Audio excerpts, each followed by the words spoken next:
noite, bom dia, boa tarde, companheiros e companheiras. Hoje o tema será o direito previdenciário, as questões mais candentes que envolvem atualmente o direito previdenciário. Inicialmente, eu vou fazer uma abordagem, como sempre faço, uma abordagem histórica, as origens do direito previdenciário. Um breve resumo dessa história, não só no plano mundial, mas no plano local, brasileiro. Né? Os primeiros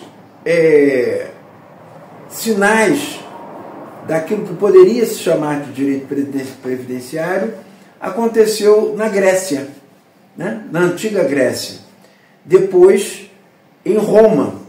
Mas a previdência, ou seja, o direito previdenciário, se assim poderíamos chamar naquela época, eles dizia respeito às questões militares, né?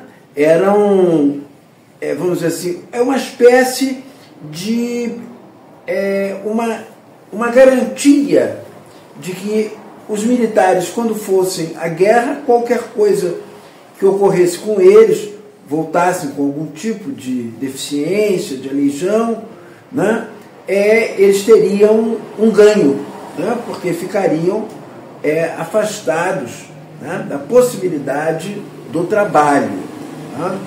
Bom, acelerando isso no tempo, é importante que as pessoas saibam que o direito previdenciário ele teve um percurso histórico, né? Contudo, no campo dos direitos sociais, envolvendo a classe trabalhadora, que evidentemente que o direito previdenciário ele tem uma relação, né, umbilical com o direito do trabalho. Enfim, o que eu devo dizer a vocês é que ao longo do tempo, né, não só na Inglaterra, como em alguns outros países, na Alemanha, né, na Alemanha de Bismarck, tudo isso começou a ter alguns ensaios a respeito de alguns direitos previdenciários, muito mais voltados para uma questão do amparo, né, do amparo à pobreza.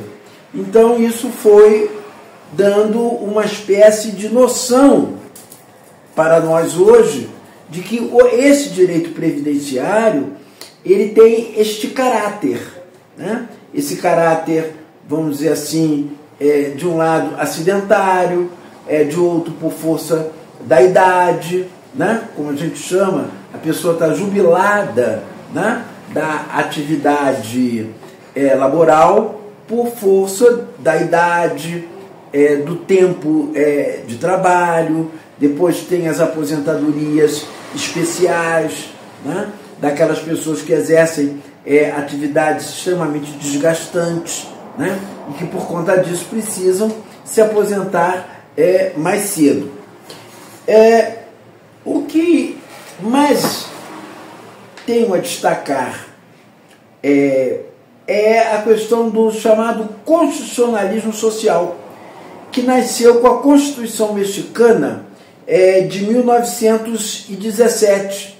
Pela primeira vez, os direitos sociais, previdenciário e o do trabalho, eles saem das normas, como a gente diz, ordinárias, infraconstitucionais, produzidas pelas casas legislativas, né, num rito mais simples, e vai ocupar um lugar, né, um lugar tenente na Constituição. Ora, isso foi um ganho extraordinário. Por quê? Porque fazer o direito do trabalho e o direito previdenciário constar da Carta Maior, da Constituição, isso dá uma garantia maior de que esta dificuldade de mudanças ou de perdas de acordo com as circunstâncias né, políticas de momento, elas não coloquem esses direitos o tempo todo numa gangorra, o tempo todo num pêndulo de vai e vem, e avança, retrocede. A Constituição ela dá um caráter maior, né, de perenidade, um caráter maior de segurança. Né? Evidentemente, né, que depois eu vou abordar, que isso na nossa Constituição ela foi se modificando com o passar do tempo, e essa segurança passou a não ser tão grande quanto era com o ideário da Assembleia Nacional Constituinte desta nossa atual Constituição. Bom, enfrentadas essas questões, e que eu insisto que o constitucionalismo social ele percorreu não só a Constituição mexicana, mas a Constituição alemã, né? E outro aspecto muito importante foi a doutrina social da Igreja, né? Com a encíclica Rerum Novarum, né? Que introduz nas cartas, nas encíclicas papais, o quê? Esta importância grande do trabalho. Eu não estou me referindo à Igreja Católica num espírito de uma perspectiva meramente ou exclusivamente, melhor dizendo, cristã da questão, mas pelo peso e a força que o Vaticano tem e a Igreja Católica tem por esses milhões de católicos que existem no mundo, e ninguém pode negar a força política que a Igreja Católica tem. Né? Momentos terríveis, né? Como foi a Inquisição, outros momentos também de uma proximidade muito grande com o fascismo, enfim, com as tolerâncias em relação à escravidão no Brasil. Então, não vamos aqui ficar mitificando a Igreja Católica. Ela, como tudo, ela tem avanços, tem retrocessos, mas tem uma tendência maior a uma questão mais conservadora. Né? E esse momento da doutrina social da Igreja, ela avançou nisso. A industrialização, a Revolução Industrial, ela também teve um papel muito importante na construção da Previdência Social, desses direitos ditos previdenciários, por conta de, vamos dizer assim, o surgimento de uma classe operária fruto da Revolução Industrial. A Primeira Grande Guerra Mundial, ela, como tudo, né, ela teve vamos dizer assim, um impacto muito grande na ordem mundial, evidentemente. Né?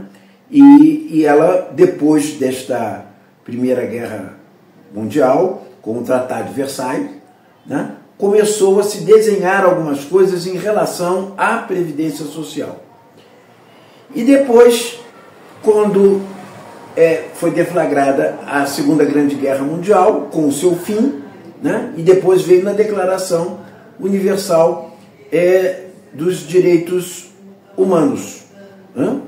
Nesta declaração, um dos seus princípios é a segurança, a garantia, né, social, que ali se faz a leitura de previdência social, é o que se deve estar fazendo. Depois surgiram outros tratados e tudo isso envolvendo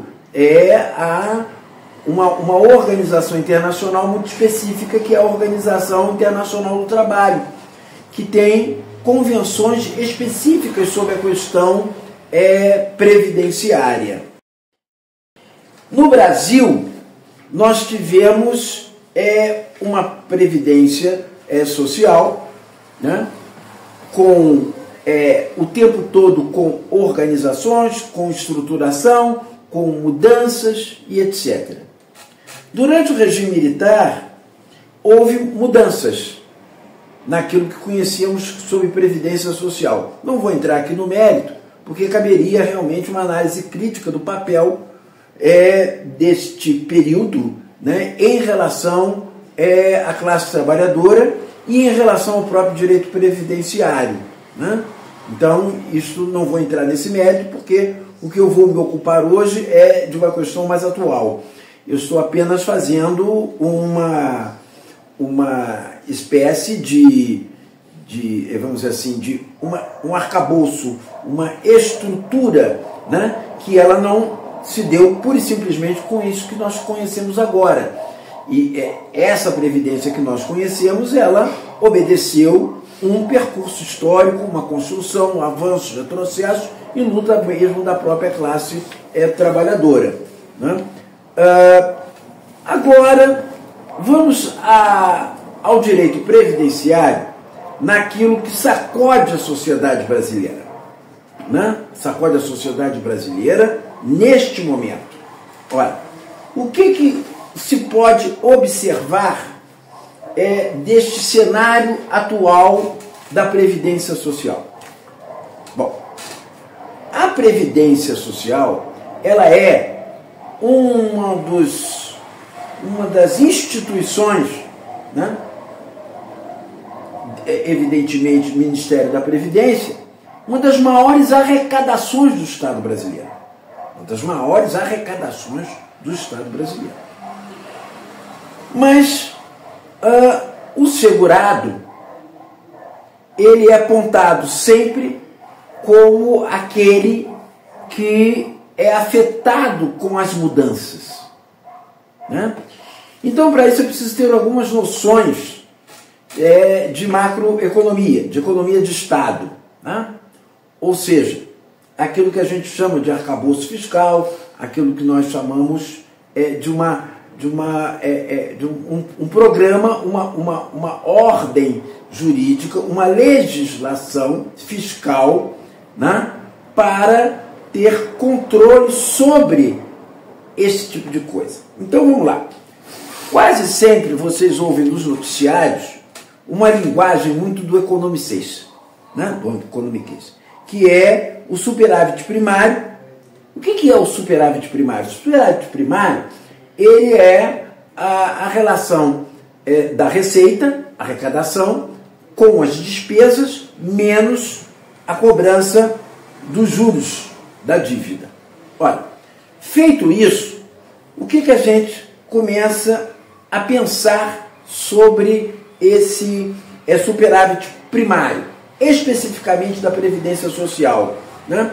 A Previdência Social, para ela ser mantida, ela estruturalmente e constitucionalmente trabalha num tripé de solidariedade. O que é esse tripé de solidariedade? É a participação do Estado, do empresariado e da classe trabalhadora. Então é isso que dá o sustentáculo à Previdência Social. Ora, a classe trabalhadora, ela recolhe a contribuição previdenciária. O Estado participa também, né, nesta composição desta receita. Mas o grande problema que nós temos é com o empresariado, né? Ou seja, essa crise que foi apontada, que gerou a reforma da Previdência, né, a iniciar com o Temer, né, a partir do golpe contra a presidenta Dilma, e depois a reforma da Previdência com o Bolsonaro. Então, a precarização dos direitos trabalhistas e a reforma da Previdência, ela tem uma relação, né? Ela tem uma relação umbilical. Você não tem como separar uma coisa de outra. Não. E eu vou dizer por quê. Bom, quando foi criado através de uma emenda constitucional, aquilo que se chamou de teto de gastos, ou seja, era o limite que o Estado poderia gastar em determinadas áreas. Essas áreas: educação, saúde e previdência social, num período de 20 anos.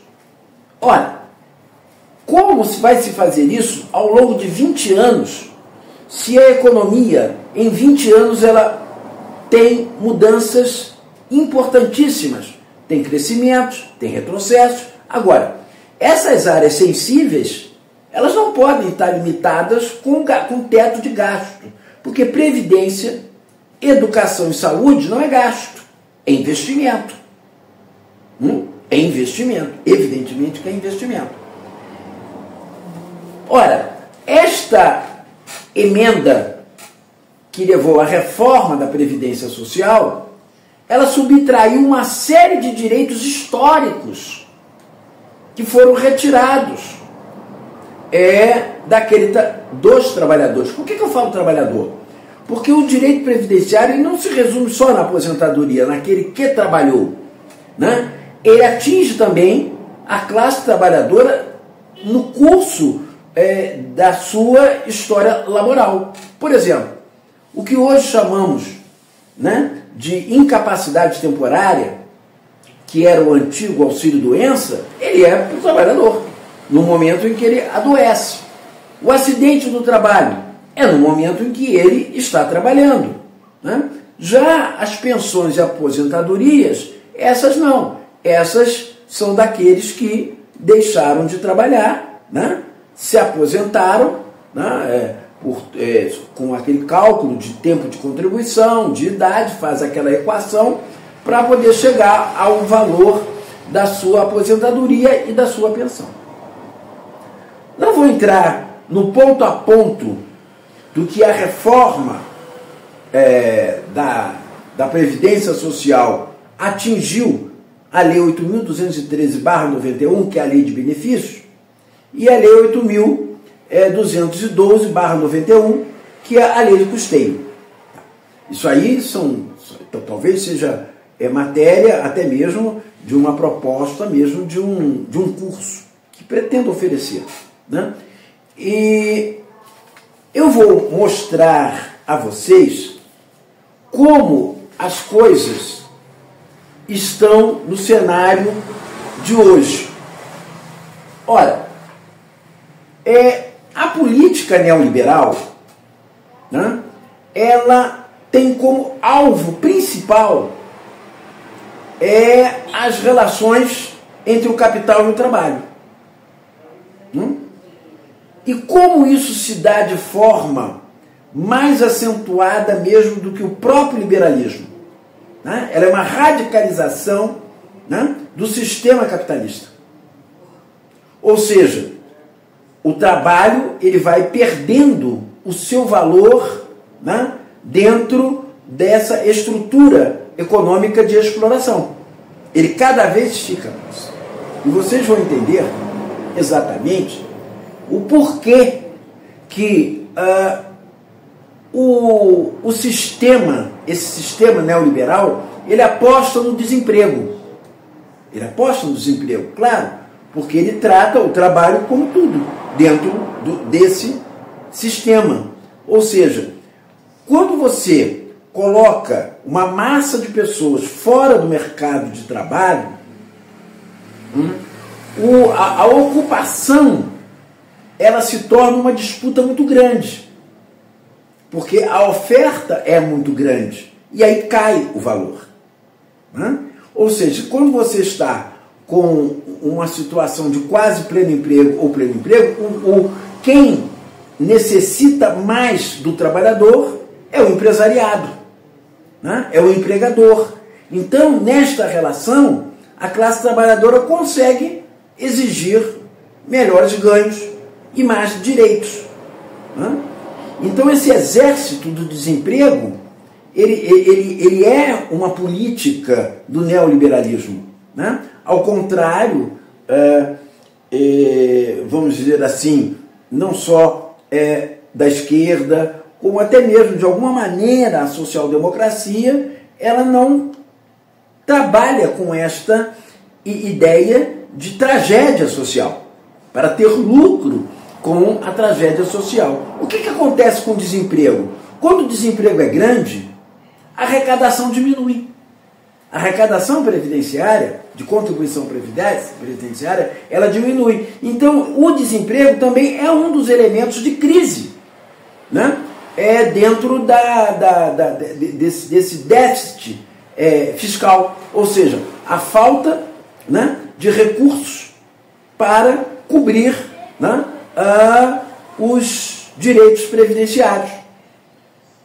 Essa falta de recursos, ela decorre do quê? Sobretudo, de uma sonegação das contribuições. E quem sonega? É o trabalhador? Não, o trabalhador não sonega. Quem sonega? Aí nós vamos chegar no ponto em que se discute muito, que é a questão das desonerações. Essas desonerações, elas atingem o quê? O que é desoneração? É retirar ou diminuir sensivelmente de determinados grupos econômicos a contribuição previdenciária. Antes da reforma, essa contribuição ela era retirada de um percentual de 20% sobre a folha de pagamento. Mudaram de 1 até 4,5% do faturamento bruto. Isso muda sensivelmente. E tem uma queda de arrecadação absurda, bárbara, né? Fora isso, temos também aqueles que devem a Previdência Social.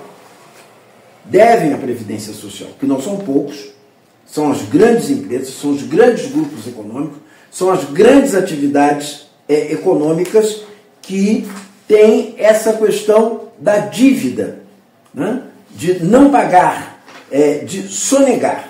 Agora vamos aqui aos setores que estão dentro dessa desoneração. Depois eu volto a falar sobre os sonegadores. Mas quem está desonerado?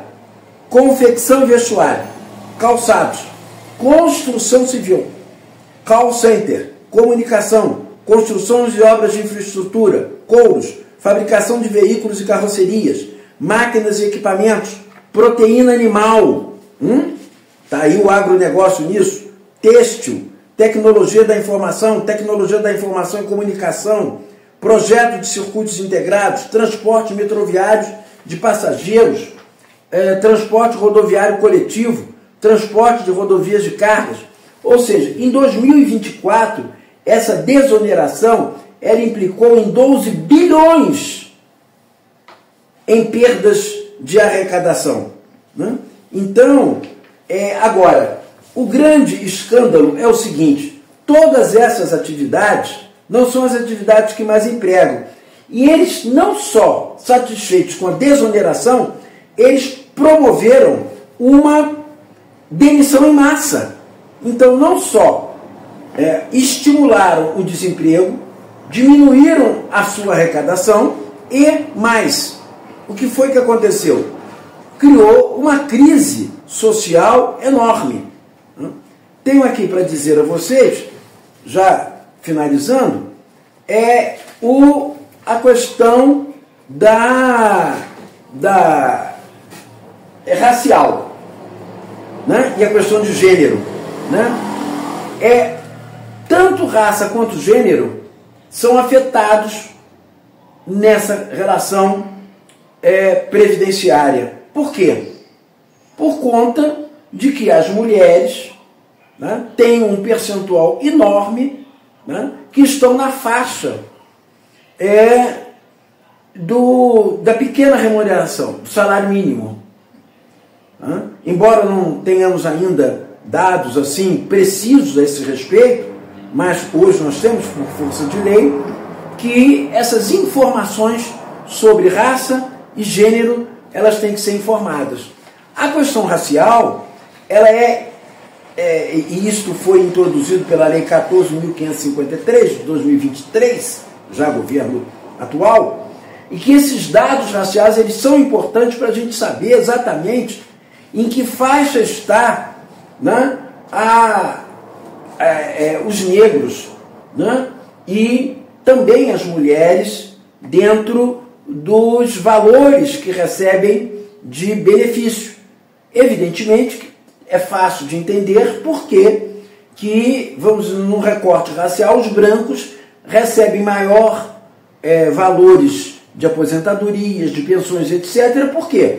Porque são aqueles que, enquanto trabalhadores, eram os melhores remunerados, de maior escolaridade, ocupando melhores lugares no mercado de trabalho. Enquanto que mulheres, né, e negros, aí, incluindo pretos, pardos, etc.,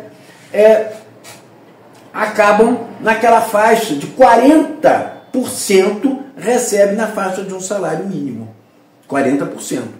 Quando sobe para a faixa, até hoje, que dá R$ 7.500, mais ou menos o teto máximo, e isso a partir de 5 mil já é considerado o teto mais alto, isso fica para quem?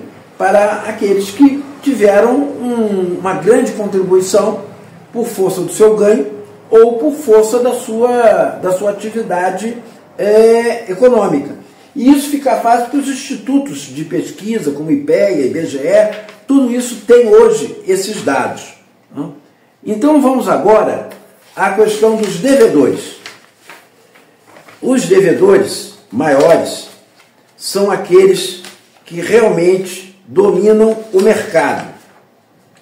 Então, vamos aqui à relação. E o que é importante, porque tem que ter uma política de fiscalização, uma política que leve as pessoas e as empresas a arrecadarem e não sonegarem impostos, né? Por exemplo, as instituições financeiras, por exemplo, o Banco Itaú é um dos maiores devedores, né? Os grandes conglomerados econômicos são aqueles que não pagam previdência, estão sonegando previdência há anos. E isso, qual é o impacto disso? O impacto disso está lá, dentro da dificuldade com as receitas. Como você vai fazer receita com tanta sonegação? Bilhões de sonegação. Todos são assim. Planos de saúde, meios de comunicação, clubes de futebol, instituições financeiras, ou seja, a máquina capitalista, né, aquela que mais, vamos dizer assim, tem importância no país em termos, vamos dizer assim, de que poderiam estar mais contribuindo com a Previdência, eles só negam. Enfim, aí qual é a crítica que se faz? A crítica que se faz é que quando tem que se trabalhar, né, com o superávit previdenciário, não se fala desses sonegadores, que comprometem a própria estabilidade do sistema. Qual é a alegação? A alegação é que as pessoas estão dentro de uma faixa de expectativa de vida maior. E qual é o significado da expectativa de vida maior que está lá dentro daquele critério, né, de cálculo? É porque quem vive mais se aposenta e a Previdência tem que manter aquela pessoa durante longos anos, né, recebendo aquela aposentadoria. E os pensionistas a mesma coisa. Então, a saúde da população, a maior expectativa de vida, ela gera esse tipo de discurso. Um discurso falso, evidentemente falso. Porque como você vai dizer que as pessoas vivendo mais causam prejuízo? Não, quem causa prejuízo não é porque a pessoa vive mais. O prejuízo é causado pelos sonegadores. E isso vai causando problemas de uma grande dimensão e um grande impacto social. Porque a Previdência, ela é uma espécie de sustentáculo, né, para manter uma certa saúde dentro da sociedade. Saúde que eu digo não é só uma saúde física, né, saúde da pessoa, mas é uma saúde no campo da sociedade, uma sociedade menos desigual, com as pessoas com maior poder aquisitivo, poder de compra. E esse estado em que a Previdência Social fica, e sobretudo com essa maldita, né, teto de gastos, faz isso. O governo acaba tendo que estar retirando de outras áreas para cobrir aquela falta de arrecadação. Nós temos uma perspectiva muito séria em relação à Previdência Social, os destinos da Previdência Social. Não temos dúvida que o projeto neoliberal é a privatização da Previdência Social. Não temos a menor dúvida a esse respeito, porque ali está um grande interesse, né, nessa questão da privatização. Então, o discurso da falência, ele também está indo para dentro da Previdência Social, que o Estado não tem mais como manter isso. Como acontece com todas as privatizações. O discurso é sempre de que a empresa ou a instituição ela é deficitária. Então põe-se na mão da iniciativa privada, e a iniciativa privada, com esse discurso, diz que consegue gerir melhor as coisas do que o próprio Estado, né? O que não é uma verdade, porque a Vale do Rio Doce, enquanto era estatal, era uma coisa. Ela só veio a ter esses crimes, né,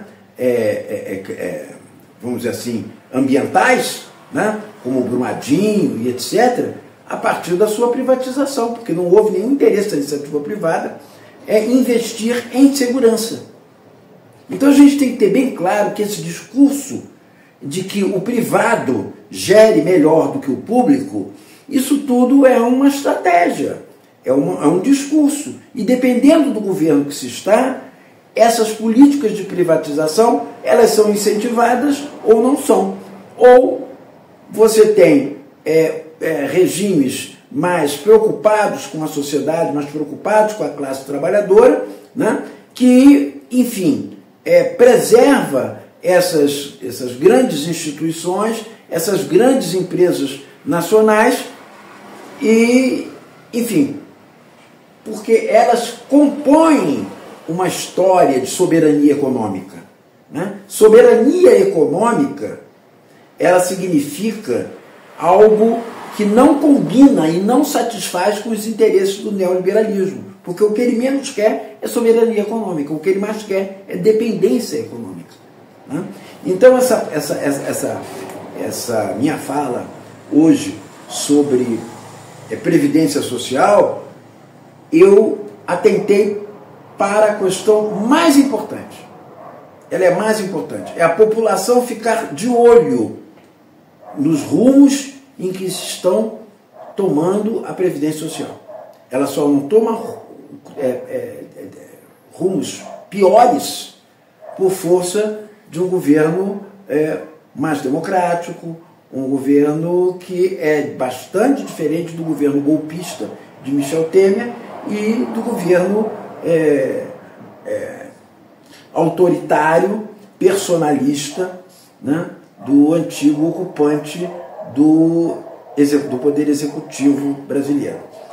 Então, é isso. Eu pretendo futuramente fazer curso e aí eu posso estar detalhando mais as questões de natureza previdenciária, o que as reformas atingiram objetivamente na vida de todos nós, na vida de todos os trabalhadores. Eu quero encerrar aqui fazendo um convite a vocês que eu tenho um blog chamado Direitos Humanos em Ação. Quem quiser visitar, eu ali coloco os meus textos, é um espaço, né, de uma produção mais crítica e reflexiva sobre os mais diversos temas que frequentam o dia a dia da vida dos direitos humanos. Muito obrigado.